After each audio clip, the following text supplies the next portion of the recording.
You were kind enough to ask a brilliant question of me this morning in regards to would it be fair to ask, is the atmosphere calming fluid equivalent to steam released in the sky due to 2000 degrees centigrade heat produced at the autonomous process of circulating seawater by waves that moves through the combustion recombining of hydrogen and oxygen? First of all, I want to congratulate you for really examining the diagram, because the atmospheric emissions that you see here are not cohesive with the recombining and ignition in this combustion, conduction, hydrogen process and reprocessing system. That is an independent airstream flow from atmosphere, wherever the atmosphere is, over sea or whatever, okay, that is brought into the system, and the ambient energy 55-degree heat pressure in the earth sucks out or terrestrially grounds heat from the atmosphere into the earth, then always emits an atmospheric maintaining control channel frequency of 55-degree Fahrenheit. 55-degree Fahrenheit in planetary mechanics is the terrestrial frequency of the Earth, and it is the 25-mile thick crust of the Earth at 55 degrees that moderates all the weather above the Earth. So yes, I understand what your question might be, because when you think of power plants, you see steam coming out of the emission stacks, and that is high temperature. That's literally fire that's disguised as steam, because every time you turn on your electric switch to turn on a light bulb, as an example, 60% of that is energy, but 40% of that is water. So whenever you are using electricity, you're always boiling off water. Here we have a process where this isolation chamber that has 2000 degrees centigrade, 4000 degrees Fahrenheit of recombined temperature is impressed within some sort of mass that is melting and or raising in thermal energy temperature to wherever you set it. So if you wanted 200 degrees centigrade, you wanted 700 degrees or 1800 degrees centigrade, you set that. But as this ignition process is growing, just like a capacitive curve grows from 1%, 2%, 3%, starts to double at 6, 9, 12, etc., etc.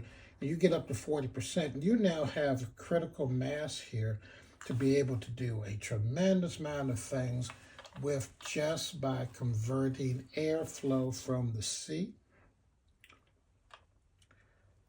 airflow from a lower elevation to a higher elevation, excuse me,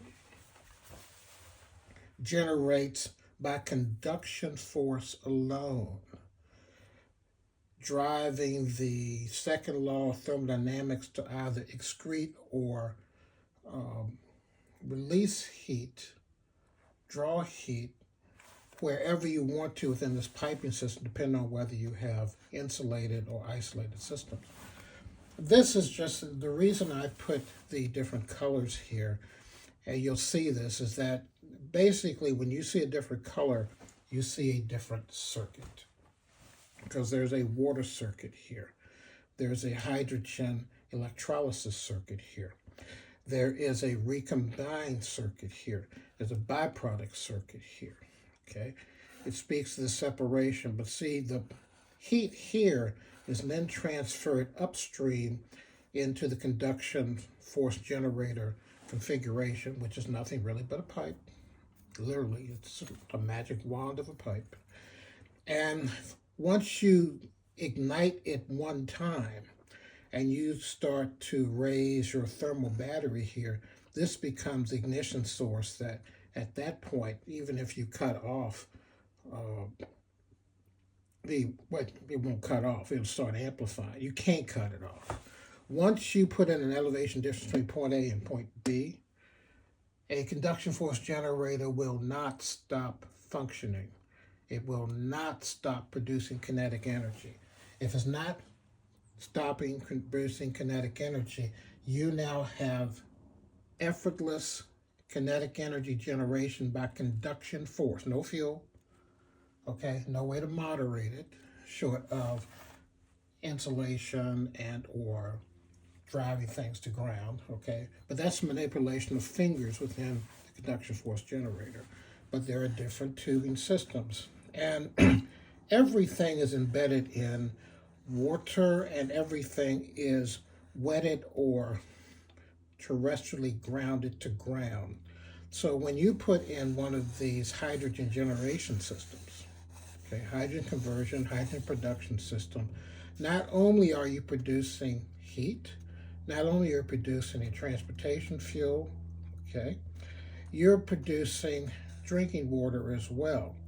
So one could put this appliance on the shores of Tripoli, Libya, go uphill to Tripoli with a piping system, and as you add capillary fingers pointed toward the sea and drive through the sand and uphill, you then start to exponentially amplify kinetic energy generation with no moving parts, no mechanical means, and you are byproducting drinking water at the same time. That's just the minimum of the process. But when you then start to put in an electromagnetic DC generator, you then do electrolysis. And there are plenty of videos on YouTube to show you how to do this. And then you recombine this and you embed the system and isolate it in water, okay? Because hydrogen is dangerous, okay? But not at low pressure. Not if you know how to manage fluids and do circuits. But yes, these are isolated. So the steam, this is not steam that'll be coming out of here. The emissions would be earth cooling, tender kisses of cooling air from like the auspices of Luray Caverns, the underground earth. That 55-degree air that when you go into the ground just chills you but comforts you at the same time. And then you have the ability here, you can have a camp stove. In other words, if someone has a hut beside the sea, if they have an appliance like this they build out of a DC generator, tubing system, a little hydrogen capture on the left side, a little oxygen capture on the right side, a little tubing system here, a little rock here, and then a valve at the top so you can regulate it. And you have some sort of ignition source, the same ignition source that is making the hydrogen, the ignition source that would ignite the interior of the recombined combustion chamber. And that in itself shows that you can have, with a conduction force generator, free fuel energy by use of the atmosphere, ground heat, electrolysis, the recombining of drinking water, both by distillation in this area, but the recombine of hydrogen and oxygen this way. So you have a twofold methodology of producing drinking water from the sea.